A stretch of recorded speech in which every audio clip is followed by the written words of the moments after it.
para que no sea guiando en el estudio de su palabra. Te invito a que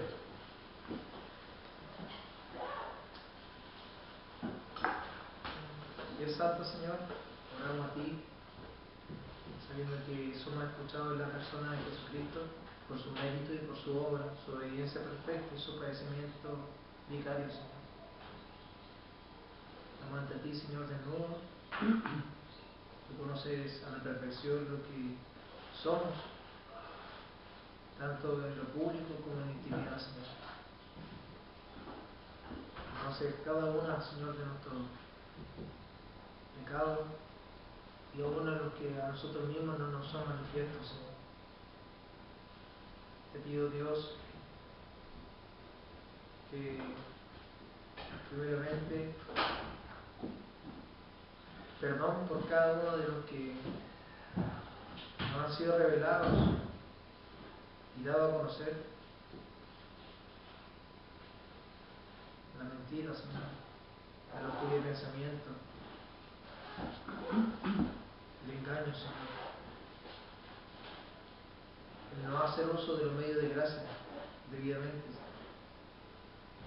el pecado de omisión, Señor, la actitud con la cual contestamos muchas cosas, Señor, nuestras responsabilidades, Dios, que no cumplimos. Te pido perdón, Señor, y te pido perdón, sabiendo que lo que tú nos has ordenado es que hablemos rectamente y nosotros no lo hemos hecho, Señor, como tú lo deseas. Sabemos que la vida de Cristo, su perfección, es la nuestra, Señor. Sin embargo, tú nos mandas a pedirte perdón, Señor, prometiendo que tú eres fiel y justo para perdonarnos y limpiarnos de toda maldad, Señor. Gracias por la muerte de tu Hijo Jesucristo, y te pido, Señor, que también nos guíes en el estudio de tu palabra, para que con humildad podamos abordar esta doctrina hermosa, Señor. A ti sea la gloria, en el nombre de Jesús. Amén. Amén. Hemos estado estudiando, estamos haciendo el estudio de la confesión de fe de 1689.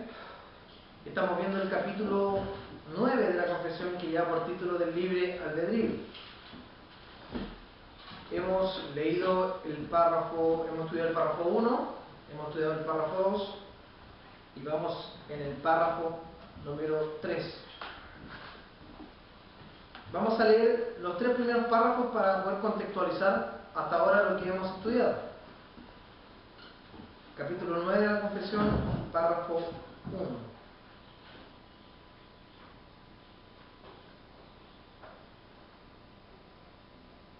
Dice así. Párrafo 1. Dios ha dotado la voluntad del hombre de una libertad natural y de poder para actuar por elección propia, que no es forzada ni determinada a hacer el bien o mal por ninguna necesidad de la naturaleza. 2. El hombre, en su estado de inocencia, tenía libertad para poder ir y querer y hacer lo que era bueno y agradable a Dios, pero era inestable y podía caer de dicho estado. 3. El hombre, por su caída en su estado de pecado, ha perdido completamente toda capacidad para querer cualquier bien espiritual que acompañe a la salvación. Por consiguiente, como hombre natural que está enteramente opuesto a ese bien y muerto en el pecado, no puede por sus propias fuerzas convertirse a sí mismo o prepararse para ello. Hemos estado estudiando durante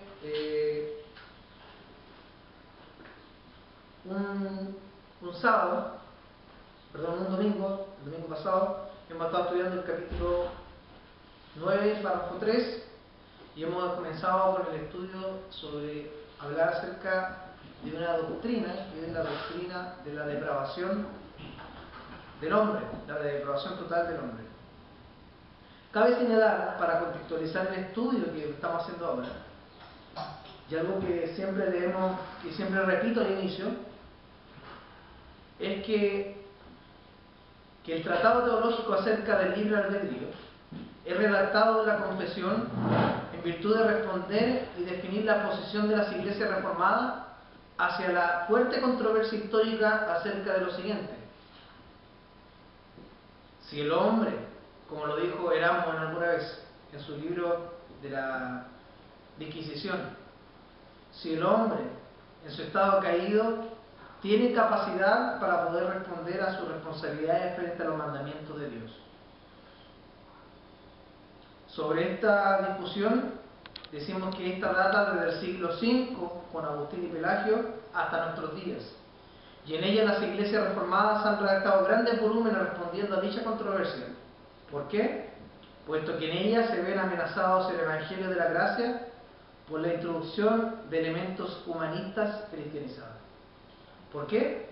Porque afirmar que, como lo dijo Erasmo en su carta La Inquisición con Lutero, que respondió con la voluntad esclava, afirmar que el hombre tiene la capacidad en su estado caído para poder responder a las responsabilidades y a poder responder de buena voluntad a las responsabilidades que tiene frente a su Creador en el cumplimiento de su mandamiento. Eso implica poder amar, agradar a Dios, obedecer a Dios, aún así estando en su estado caído, sería establecer la premisa de que el hombre en su estado caído tiene la suficiente voluntad, que no está totalmente ni enteramente depravado, que aún puede conocer las cosas espirituales por medio de su propia decisión, y eso significaría atribuirle capacidad y cualidad al hombre que según la Biblia el hombre no tiene. Todas las teorías que se han elaborado para poder entender al hombre, todas las teorías antropológicas, filosóficas que se han elaborado respecto al hombre, han estado totalmente equivocadas, están totalmente erradas y nacen a partir de una imaginación y la especulación, pues ellas, en su gran mayoría, como denominador común, atribuyen cualidades al hombre que el hombre no tiene. Unas cualidades que le dotan al hombre de poder reformarse a sí mismo y poder construir una sociedad perfecta, reformando a los demás. De hecho, como ya lo mencionaba la vez pasada, casi todas las instituciones de orden público que son financiadas por el Estado tienen como finalidad servir al hombre, pero no solamente ellos, sino también poder de alguna manera reformar al hombre, ya sea la educación, ¿cierto? Intenta reformar al hombre. Los centros penitenciarios no intentan castigar hoy día, sino reformar al hombre. Y todas ellas están basadas sobre una teoría equivocada que pone al hombre como un ser que se puede reformar a sí mismo, que puede cambiar voluntariamente su estado, que tiene la disposición para hacerlo, que tiene la disposición de repartir sus bienes, que tiene la disposición de poder compartir, ser solidario, etc. Con esto no negamos el hecho de que el hombre pueda hacer algunas obras filantrópicas, caritativas, en base a su moralidad o respondiendo a la imagen ensuciada y destrozada que fue dada en el huerto del Edén. No negamos que un hombre puede ayudar a un anciano a cruzar la calle, o que un judío filantrópico puede donar una gran cantidad de dinero para poder construir un parque nacional, o como le hemos dicho en reiteradas veces, que un vecino que vive al frente de una iglesia bíblica donde se predique el Evangelio bien pueda cuidar su jardín, cuidar a su esposa, cuidar a sus animales, alimentarlos, darle dulce a los niños los domingos, ¿cierto? Encontrar volantín con su nieto y ayudar a los vecinos cuando tengan alguna necesidad. Sin embargo, él públicamente rechaza el Evangelio. No negamos que un hombre pueda hacer obras morales, lo que sí negamos que esas sean agradables a Dios, negamos que éstas puedan colaborar o contribuir en algún punto a su salvación, negamos que estas obras sean meritorias, negamos que estas obras nacen a partir de un corazón, nacen a partir de la espontaneidad de un corazón que busca la gloria y la buena voluntad, hacer la buena voluntad de Dios, no son hechas con fe, sino que son obras muertas. Según Isaías 64, son trapos de inmundicia, según Romanos 4, del 4 al 5, son contadas como deuda. Frente a eso, Ya hemos estudiado la doctrina de la depravación y hemos establecido la base de que el hombre sin Cristo es un ser depravado. Cuando entendemos el término depravación, como lo hemos estudiado, no decimos que el hombre ha perdido la imagen que fue entregada por Dios en el huerto del Edén a causa de la caída, que ésta se ha extinguido y se ha eliminado completamente. Todos los atributos de santidad, amor, rectitud están presentes en el hombre, sin embargo han sido gravemente ensuciados, distorsionados, torcidos. El hombre es un ser depravado porque de su estado original se ha torcido, se ha desviado, se ha tristemente desfigurado.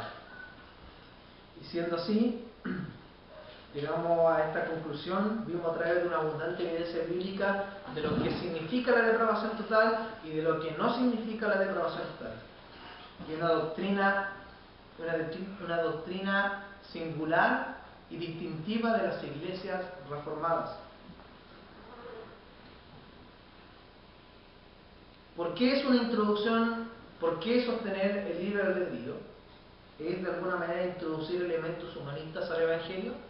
Porque suponer que el hombre tiene la capacidad para poder responder en su estado natural a los mandamientos de Dios, es negar la doctrina de que el hombre está totalmente incapacitado, pues finalmente puede, en un sentido, cooperar en lo más mínimo a su salvación, y creemos que eso es simplemente, aunque sea en lo más mínimo, sostener una religión por obras. Cuando, como lo decíamos ayer en la predicación del Evangelio, solamente el hombre va a llamar, un hombre que está ahogado en medio del océano va a pedir ayuda en la medida que se encuentre que está totalmente sin ninguna ayuda o sin ninguna solución para poder salvarse a sí mismo. En ese momento, cuando se encuentre en su desesperación clamando ayuda porque se está ahogando, es ahí cuando va a poder entender que necesita un salvavidas o que alguien lo rescate. De la misma manera, un hombre que tiene en algún punto, como todos nosotros lo tuvimos, en mucho más grado obviamente, sin Cristo, en algún punto piensa que puede colaborar en algún punto a su salvación, está introduciendo obras al Evangelio. Como lo dijo Martín Lutero en su libro La voluntad esclava, cualquier hombre que atribuya participación a su salvación al libre albedrío no conoce la gracia y no tiene el debido conocimiento de nuestro Señor Jesucristo. Habiendo establecido esta base y habiendo hablado acerca de la depravación total, la semana pasada estuvimos hablando de una de las tantas consecuencias del libro de Génesis capítulo 2, versículos del 16 al 17, el cual dice: en el mandato que Dios le darán, de todo árbol del huerto podrás comer, más del árbol de la ciencia del bien y el mal no comerás, porque el día que comieses ciertamente morirás. Siendo esto así, el hombre es verdad que fue maldito, decíamos en el capítulo 3, Dios maldice a la serpiente, a la mujer, a Adán, a la mujer le va a multiplicar los dolores de sus peñeces, le manda una maldición y un castigo a partir de que fue desobediente. Y esto también le manda al hombre, ¿cierto? Maldice la tierra a causa de él, a causa de su desobediencia. Y también lo manda con esfuerzo poder obtener el trabajo de la tierra. O sea, el producto de la tierra a partir del trabajo. A la serpiente le daba una maldición, que es una profecía escatológica, la que nosotros encontramos en el libro de Génesis capítulo 3, versículo 15, la cual se ha cumplido fielmente por medio de la victoria obtenida a través de la redención hecha por nuestro Señor Jesucristo en la cruz del Calvario. Sin embargo, la maldición suprema que podemos ver es la que fue dada en Génesis capítulo 2, versículos 16 al 17, como ya dijimos: de todo árbol del huerto podrás comer, más del árbol de la ciencia del bien y del mal no comerás, porque el día que comas ciertamente morirás. Y en base a esa muerte, Romanos 5:12 dice, por el pecado que entró en el mundo por un hombre, así por este pasó la muerte a todos los hombres por cuanto todos pecaron. La muerte ha llegado a ser algo real en todos los descendientes del padre Adán, debido a que el pecado de Adán ha sido imputado por Dios a cada hombre que ha nacido. Es así que este pecado nos alcanza hasta nuestros días. El pelagiano dice, no, el pecado de Adán no me es imputado, la culpa de Adán solamente le corresponde a él, pero el apóstol Pablo, que es mi autoridad mayor, me dice, el pecado de Adán ha sido imputado a todos los hombres. ¿Es Dios injusto en esto? No. Él fue nuestro Padre y nuestro representante federal, y nosotros pecamos en Adán. Por el pecado de uno vino la condenación a todos, como dice Romanos capítulo 5, versículo 19, más por la justicia de uno, los muchos serán justificados. Parece que esto tiene una validez legal ante Dios, debido a que si por el pecado de uno fue condenado a todos, la misma validez legal tiene para Dios que por la justicia de uno sean los muchos justificados.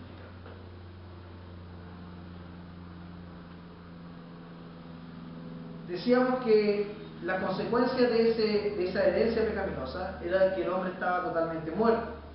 Uno de los aspectos más relevantes de esto es señalado por el libro de Efesios capítulo 2, versículo 1, que estuvimos leyendo la semana pasada, que hace alusión a lo siguiente. Dice el texto: y a vosotros os dio vida estando muertos en vuestros delitos y pecados, en los cuales en otro tiempo anduviste conforme a la condición de este mundo, conforme a la voluntad del príncipe de la potestad del aire, del espíritu que ahora opera en los hijos de la desobediencia, entre los cuales todos nosotros también andábamos en otro tiempo, en los deseos de nuestra carne, haciendo la voluntad de la carne y los pensamientos, y éramos por naturaleza hijos de la ira, los mismos que los demás.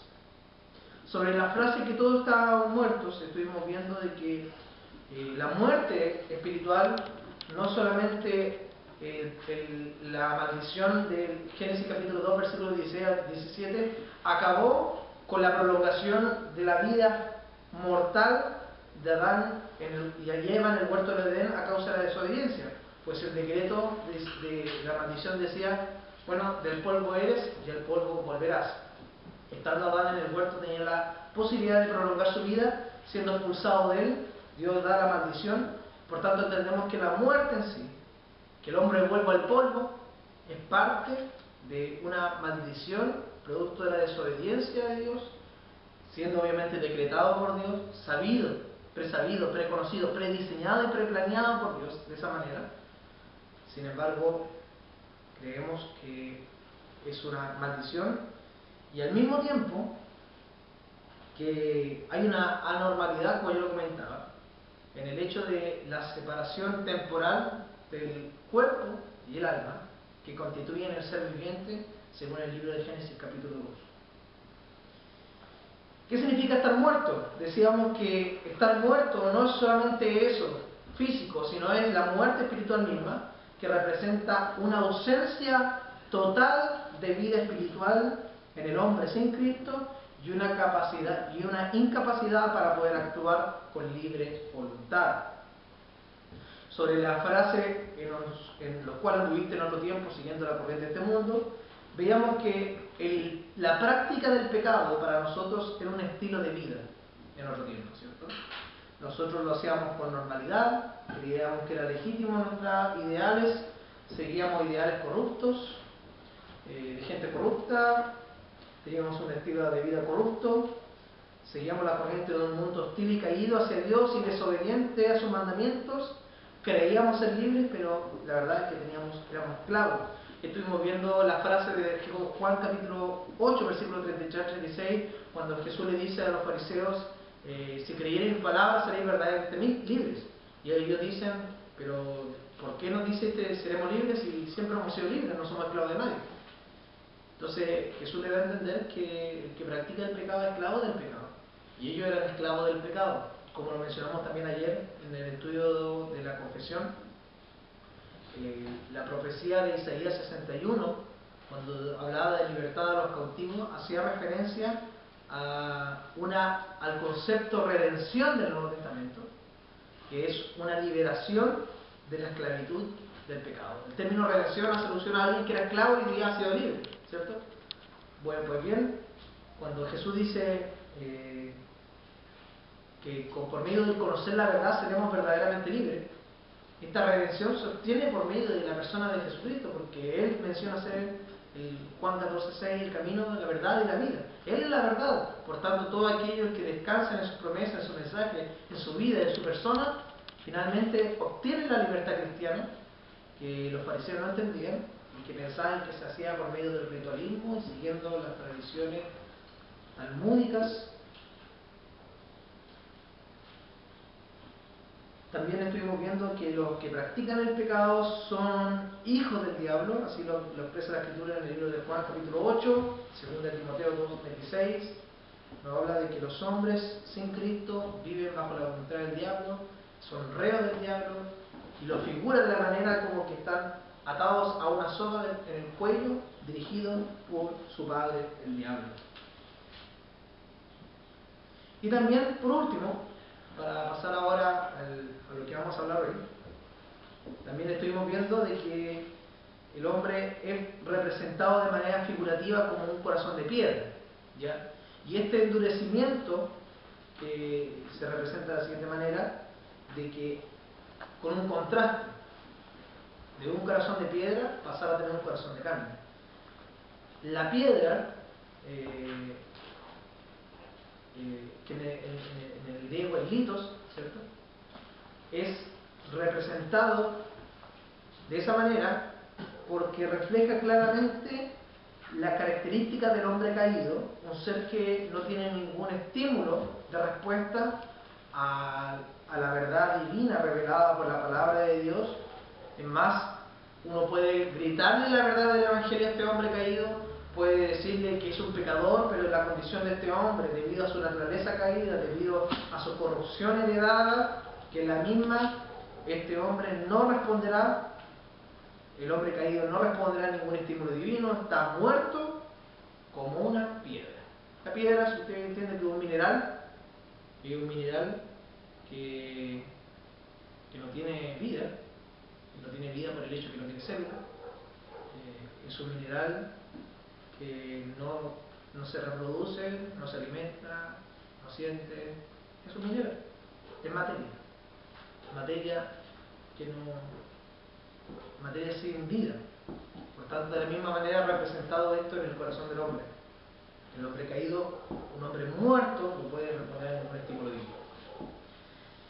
Y aquí entramos, frente a esta verdad, a hablar un concepto. ¿Cuál es ese concepto?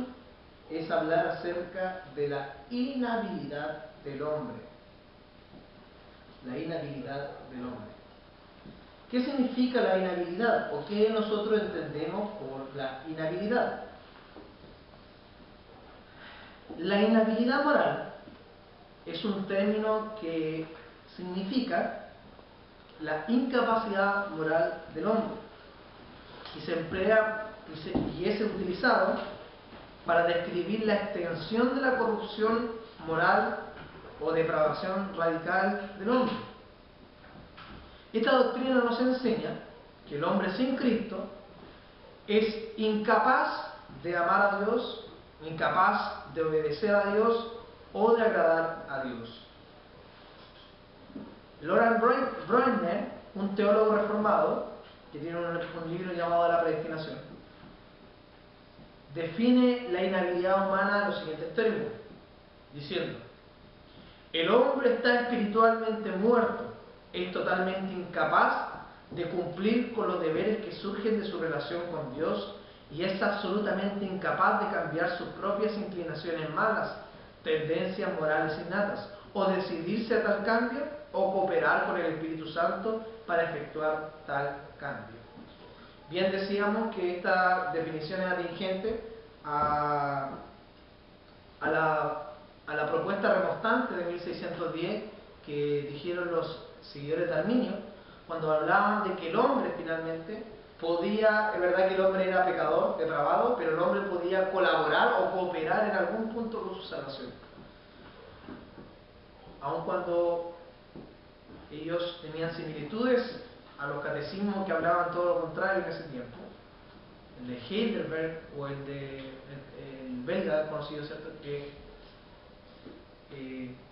aun cuando ellos reconocían verdades similares en su propuesta en el primer y segundo punto, sin embargo, en la práctica cuestionaban y querían modificar los catecismos existentes porque ofendía la verdadera naturaleza del hombre.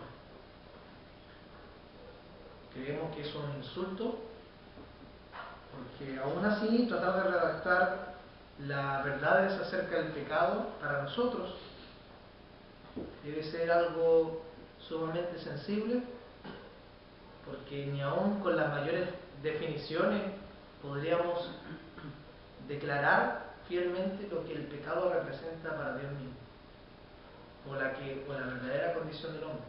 Por tanto, nuestras palabras quedan cortas a la gravedad de lo que representa la dureza del corazón del hombre. Creo que cuando estemos ante el juicio de Dios podremos ver cuán duros fuimos, cuán insensibles fueron los hombres, al grado que desearán morir en ese momento.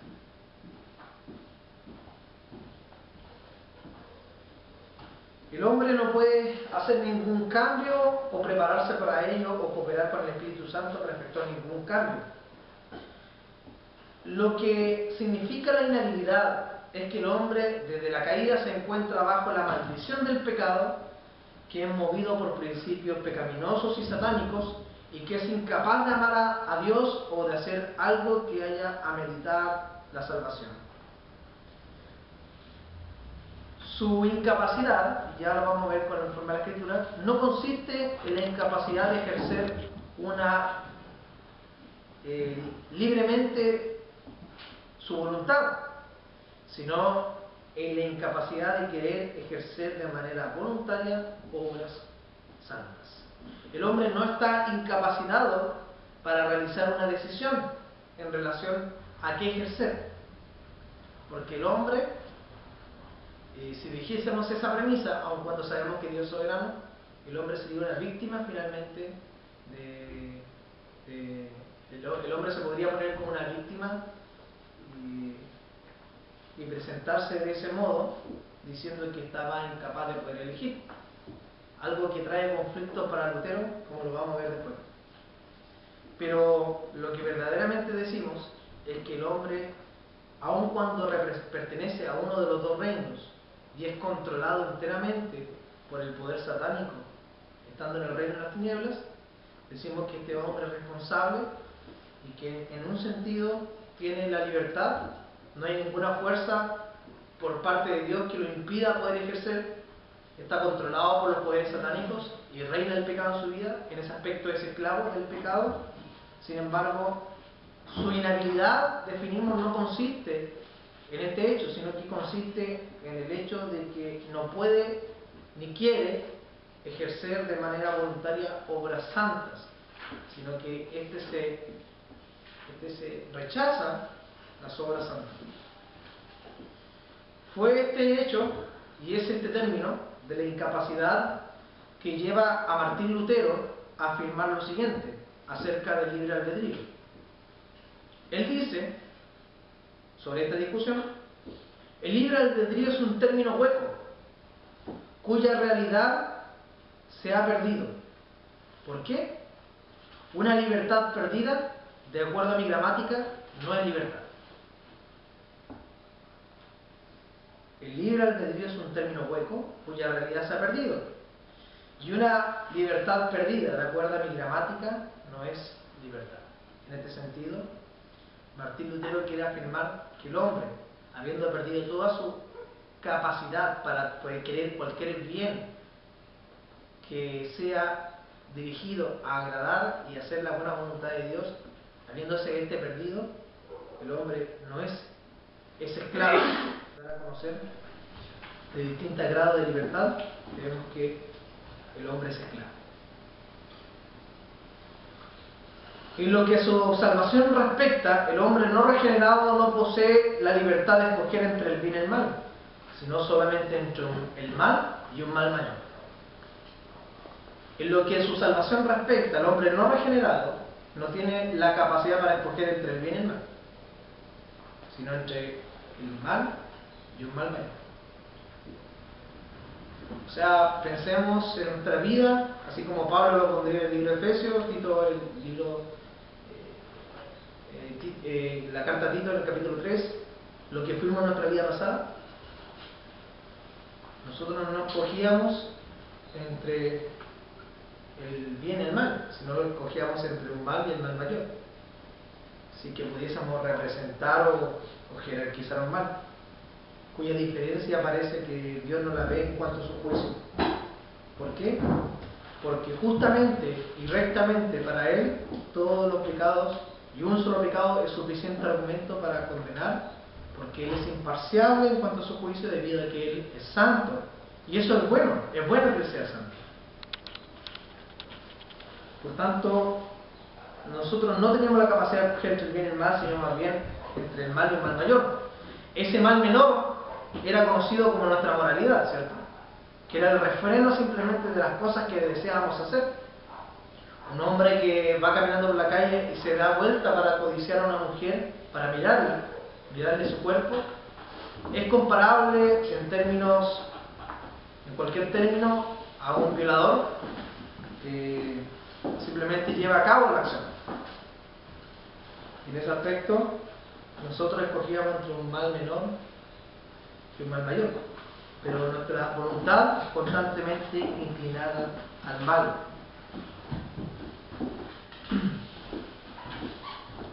El hecho de que el hombre caído aún tenga la habilidad para hacer algunas obras moralmente buenas, en sí mismo no prueba que pueda hacer obras que ameriten su salvación.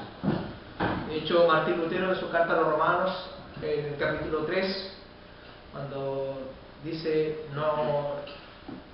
cuando afirma en el capítulo 3, versículo 10, no hay ninguno bueno, no hay quien entienda, él hace una comparación entre dos tipos de hombres, que es el hombre que se cree, sabe, el malvado, el malhechor, que se sabe que es malo, y el hombre justo o recto, que moralmente es correcto. Entonces dice, el hombre malvado sabe que es corruptamente malo, y todos los demás saben de su entorno que él es malo. Pero el hombre que se cree bueno, la pregunta es, ¿qué es lo que le atribuye que las obras moralmente buenas que él hace sean malas? Pues bien, dice, veamos el motivo por el cual las hace. ¿Es por agradar la buena voluntad de Dios y son hechas y dirigidas conforme a la fe en Jesucristo? No, sino que empieza a mirar, ¿es por el miedo al castigo? ¿Es porque ve en ello alguna recompensa futura o material? ¿Es porque piensa que puede verse beneficiado de ello? ¿Es porque ante la presión social es lo que el mundo exige de norma de conducta? Pero en ningún modo es hacer la buena voluntad de Dios.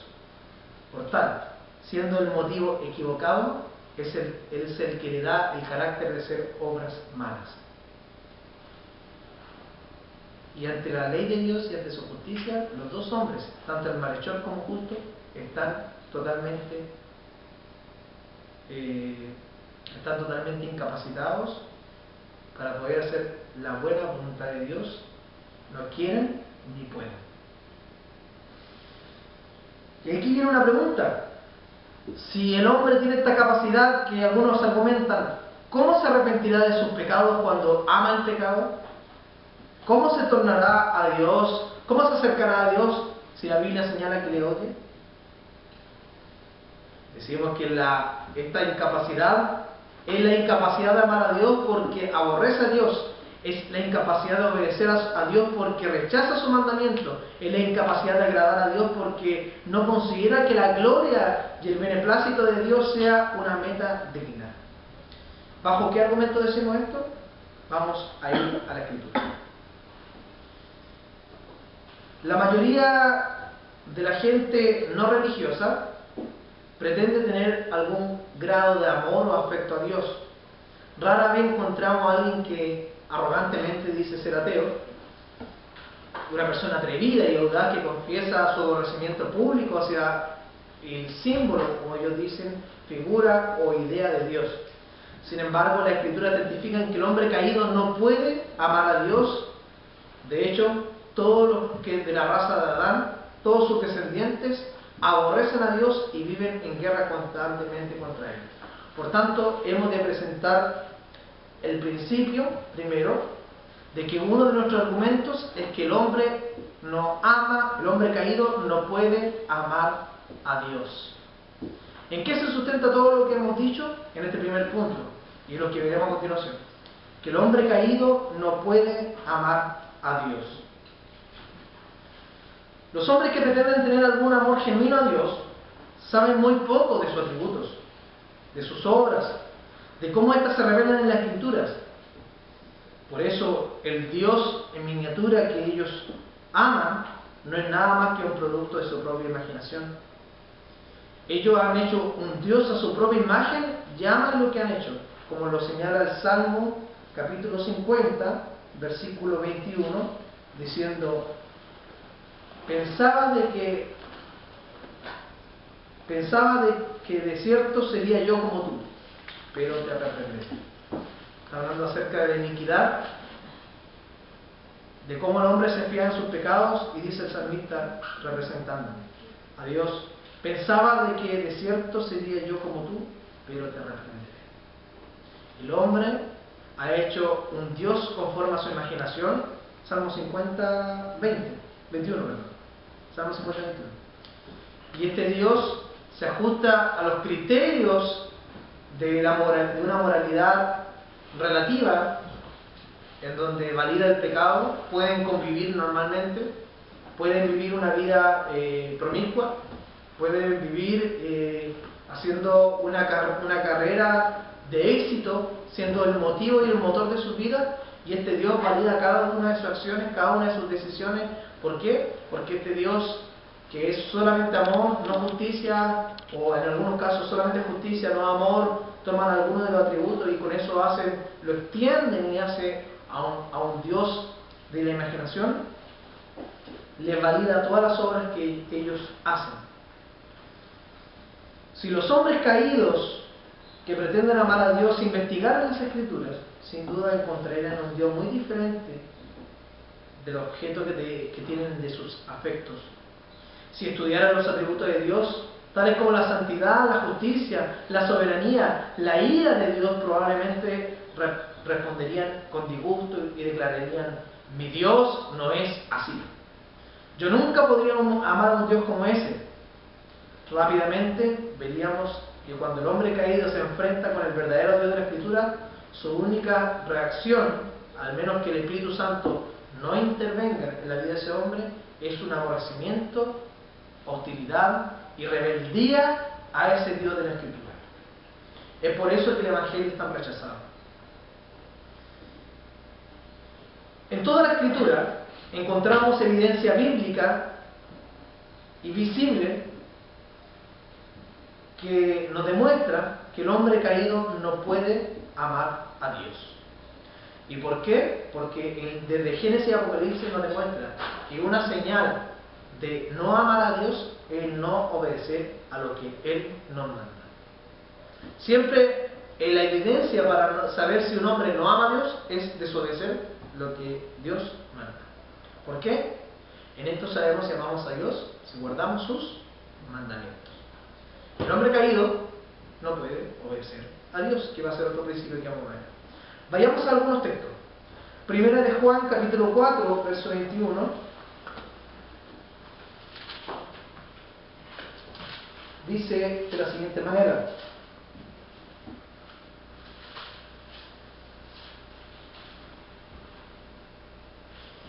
y nosotros tenemos este mandamiento de Él: el que ama a Dios, ame también a su hermano.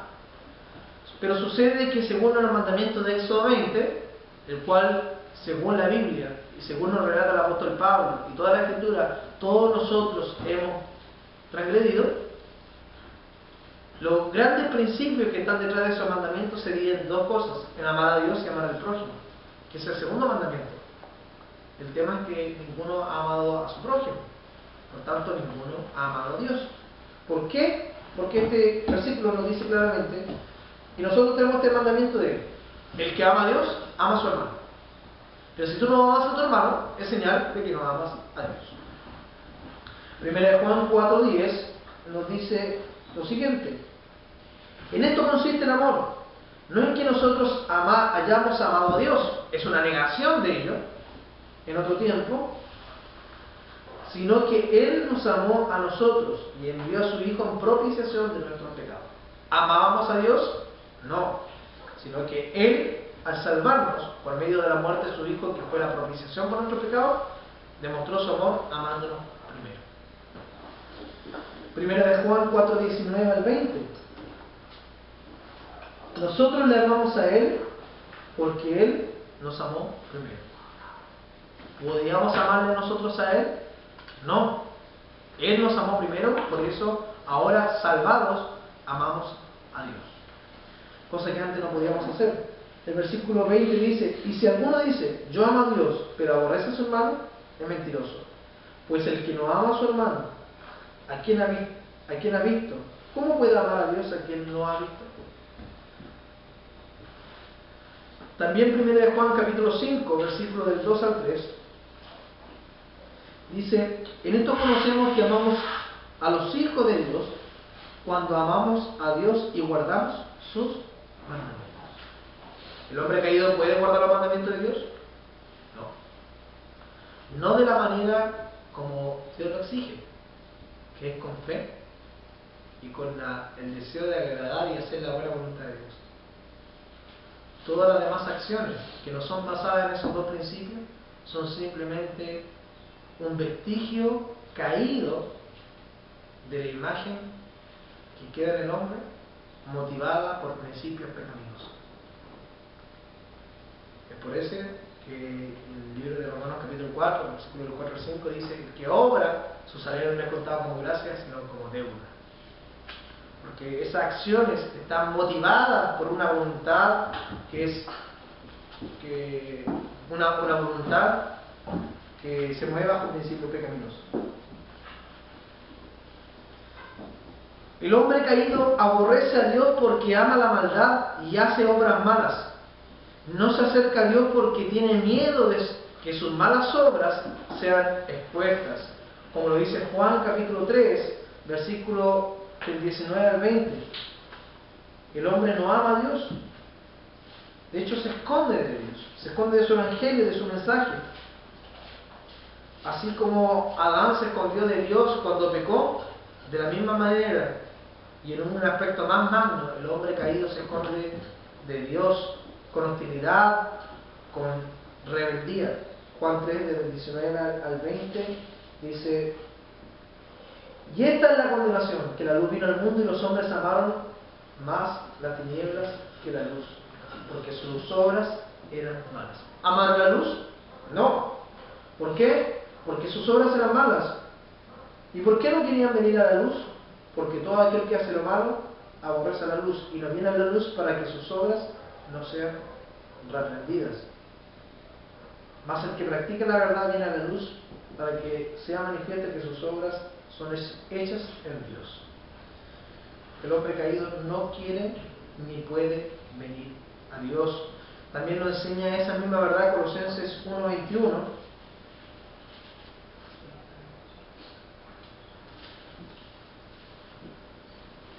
Dice: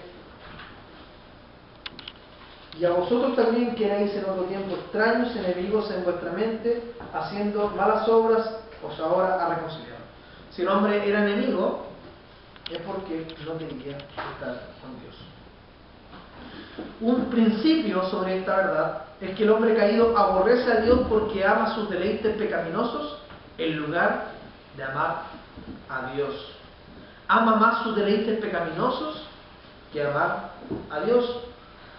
Esto lo enseña 2 Timoteo 3:4. diciendo de la siguiente manera: traidores, impetuosos, infatuados, amadores de los deleites más que de Dios. El hombre caído no puede amar a Dios, ama más lo pecaminoso que hace, embarrarse y ensuciarse, tirarse con los brazos extendidos al pozo negro de los pecados de sus concupiscencias, en vez de amar la buena voluntad de Dios. Y nosotros debemos amar la gracia, ver la gracia como el rescate de esa condición en la cual nosotros nos encontramos, como lo dice el salmista en el Salmo 41: me sacaste del pozo cenagoso, pusiste mi pie sobre la peña y enderezaste mi paso. También debemos decir que el hombre caído no solamente aborrece a Dios porque ama la maldad y hace obras malas, sino que este hombre caído no puede amar a Dios debido a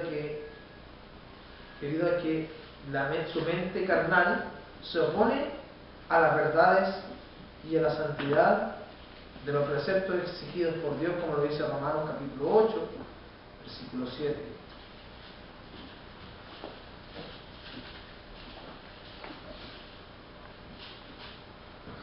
Dice: por cuanto los designios de la carne son enemistad contra Dios, porque no se sujetan a la ley de Dios, ni tampoco pueden.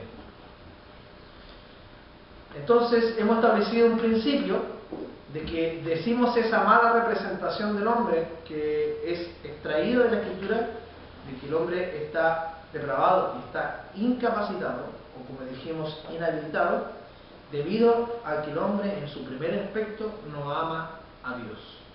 El hombre caído no puede amar a Dios. O sea, y aquí quiero establecer un principio: todas esas falsas historias de conversión que aluden a que están en un contexto de falso evangelio, donde se reunían lobos y no ovejas, donde no se alimentaban con pasto, sino con herejías, todas esas falsas historias de conversión que aluden a que en ese tiempo había un amor a Dios, según lo que enseña la Escritura en el libro de Efesios, capítulo 1, versículo 13, no hay salvación sin evangelio, y sin evangelio el hombre no puede amar a Dios. El amor verdadero está basado en la verdad y no en la mentira. Sin la verdad, el amor, sin la verdad no es amor, porque sin la verdad el hombre no puede amar. Segundo principio: no solamente el hombre no ama a Dios, sino que el hombre caído no puede conocer las cosas de Dios.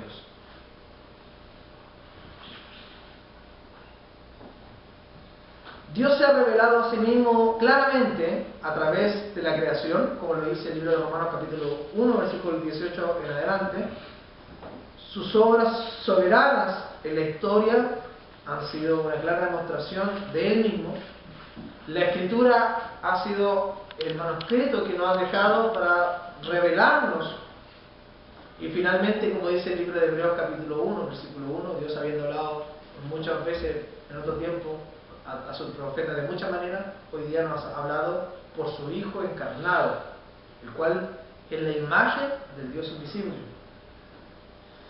Siendo así, el hombre, estando en esta condición de muerto espiritual y siendo moralmente corrupto, ¿cómo ha respondido a esta revelación?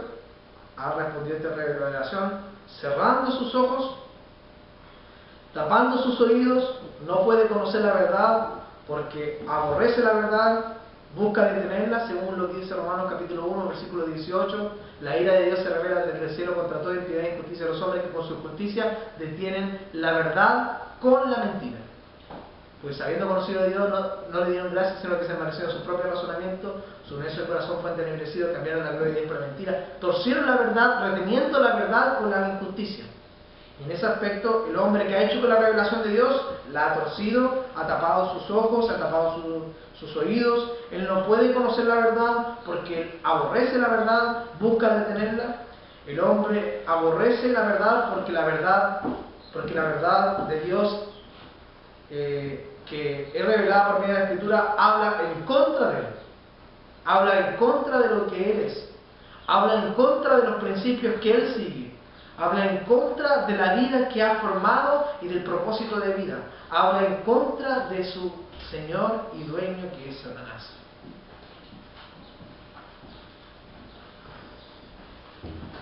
Como lo dice 1 Corintios, capítulo 2, versículo 14.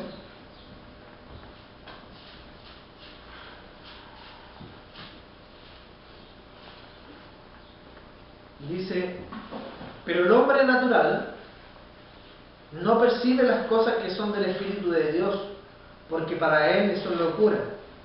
¿Las puede entender? Y no las puede entender porque se han de discernir espiritualmente. Y ahí las palabras del Señor Jesucristo: ¿por qué no entendéis mis palabras? El profeta preguntó: ¿quién ha creído nuestro anuncio? ¿Sobre quién se ha manifestado la gracia de Jehová? ¿Por qué no me podéis entenderme? La conversación de Jesús con Nicodemo, cuando le dice: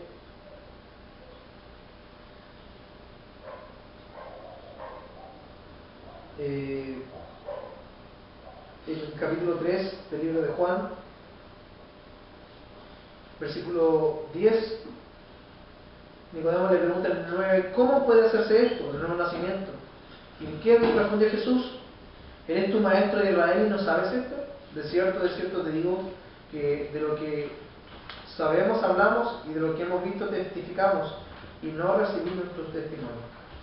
Si os ha dicho cosas terrenales y no creéis, ¿cómo creeréis si os dijese las cosas celestiales? ¿Por qué le dice esto a Jesús? Porque él no había nacido de nuevo. Desde el capítulo 3, versículo 3, Jesús, cuando él lo viene a visitar, nosotros, toda su moralidad, con toda su carrera religiosa, Jesús le dice al maestro de Israel: de cierto te digo, que si no nacieres de nuevo, Nicodemo, no podré ir en el reino de los cielos. En pocas palabras, digo que tú no eres salvo. No eres salvo, y si no naces de nuevo, no puedes entrar en el reino de los cielos.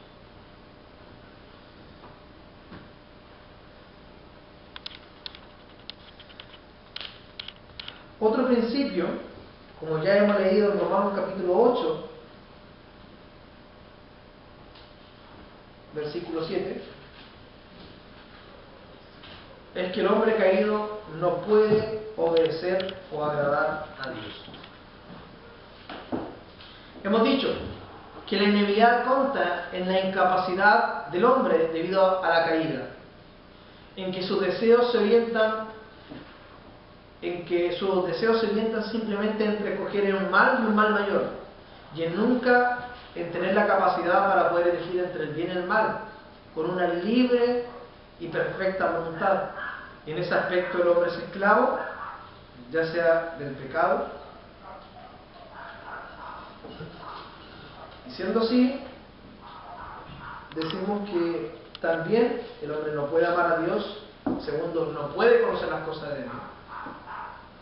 En ese principio de que el hombre no puede conocer las cosas de Dios, ¿cómo es posible de que un hombre caído, por medio de una experiencia o una reflexión propia, sin haber escuchado el Evangelio verdadero, pueda llegar a una reflexión elevada religiosa y decir: necesito aceptar a Jesucristo en mi corazón? O yo, y con arrogancia puede decir: yo escogí elegir a Cristo.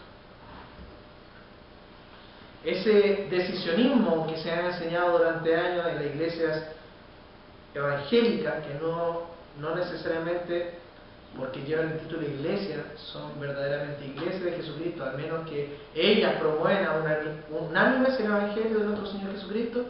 ¿Cómo es posible de que puedan introducir, habiendo entendido el Evangelio, esta idea de que el hombre en su estado caído puede llegar a una reflexión elevada, espiritual, en su estado caído, y decir, me di cuenta, por decisión mía, de mi necesidad de Cristo, pero sin haber oído lo que ustedes están predicando, que en este caso sería el Evangelio. El hombre caído no solamente no puede entender las cosas de Dios, sino que no puede conocer, no puede obedecer a Dios. Romanos 8:7 nos decía: por cuanto los designios de la carne son enemistad contra Dios, porque no se sujetan a la ley de Dios, ni tampoco pueden. No pueden. El comentario a los Romanos de John MacArthur, en esta sección de este versículo, dice lo siguiente, sobre Romanos 8:7. Toda persona no redimida, bien sea religiosa o atea, exteriormente moral o pervertida, vive en enemistad contra Dios. Una persona no salva no puede vivir una vida piadosa y justa porque no tiene los recursos de una naturaleza piadosa y justa. Por lo tanto, no puede tener amor genuino hacia Dios o por las cosas de Dios. Su mente pecaminosa y carnal no se sujetan a la ley de Dios ni tampoco pueden. Una persona no redimida, cuya vida parezca ser un modelo de buenas obras, no es capaz de hacer algo en verdad bueno, porque no está motivado ni capacitado por Dios para hacerlo, porque sus obras son producidas por la carne por razones egocéntricas, lo cual nunca puede ser parte de la gloria de Dios. Esta verdad es aterradora, porque usualmente uno escucha en los círculos carismáticos y de su extensión denominacional que ha llegado a esto, decir, yo tenía un amor a Dios en ese tiempo, aun cuando viví en un sistema de obras, ahí no puede haber amor a Dios, ahí no puede haber obediencia genuina, ahí no puede haber conocimiento genuino. Solamente si cuando vemos los frutos de permanecer en el error, no puede haber nada de ello, sino simplemente todas esas acciones son movidas por una voluntad egoísta, principio egoísta, una voluntad pecaminosa. Este ha sido extraído del comentario del libro de los Romanos de John MacArthur. Y por último, que vamos a ver, el hombre caído no puede buscar a Dios. Este es un buen punto. ¿Por qué?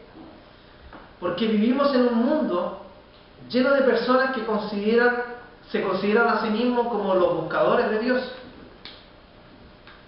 Yo busqué a Dios, yo busco a Dios, he buscado a Dios durante mucho tiempo. Vivimos en un mundo lleno de personas que se consideran los buscadores de Dios, pero las Escrituras destruyen su jactancia con una simple declaración: no hay quien busque a Dios. Con frecuencia, los nuevos cristianos empiezan su testimonio con la declaración: por años yo busqué a Dios. Pero de nuevo las Escrituras responden: no hay quien busque a Dios. El hombre es una criatura extremadamente caída, cuya naturaleza es depravada y perversa.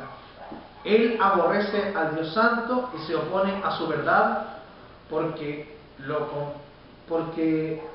convence de su depravidad y rebeldía. Según las Escrituras, el hombre caído no puede buscar a Dios. Tenemos la evidencia la misma carta de los Romanos, en Romanos capítulo 3, verso 11, del 10 en adelante.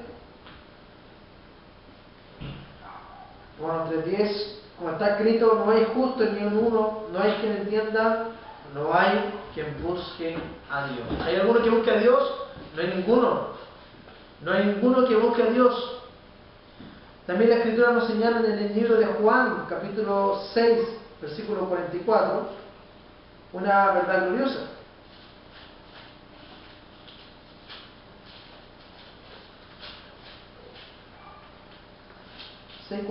Dice así: ninguno puede venir a mí si el Padre que me envió no lo trajere, y yo lo resucitaré en el día 3. El versículo 45 es al profeta Isaías: así que todo aquel que oyó al Padre y aprendió de él, viene a mí. Como dice Juan 12, somos enseñados por Dios, respondiendo a la profecía de Isaías 31, un nuevo pacto. También en Juan capítulo 6, versículo 65 dice: por esto os he dicho que ninguno puede venir a mí si no fuere dado por el Padre. Por tanto, nadie sin Cristo puede venir a Dios, puede buscar a Dios. Todas esas historias de conversión que aluden al hecho de que el hombre buscó a Dios, ¿cuál es la razón por qué la buscó? Muchas de ellas se basan en simplemente una desesperación emocional debido a alguna ruptura amorosa, una crisis familiar, a un problema económico. Pero ¿cuántas de ellas realmente están su argumento por lo cual buscaron a Dios? Es porque vieron la corrupción real en sus corazones y sintieron la inherente necesidad dada por Dios y desesperada necesidad de buscar una justicia que en ellos no había. ¿Cuántos? Queda creído nuestro anuncio sobre quién se ha manifestado el brazo de Jehová. Creemos que muchos, a través de la historia, muchos son los llamados, pocos los escogidos. Pero también la Biblia habla de muchos que van a recibir y han recibido el beneficio de la propiciación de nuestro Señor Jesucristo. Ellos han creído. Dios les conceda el privilegio a los hombres que aún no han sido llamados por el Evangelio para poder venir y ser parte del conocimiento de Dios, ser salvados de su condición de pecadores. ¿Amén? Vamos a llegar hasta aquí. Vamos a orar al Señor. Le voy a pedir al pastor Marco que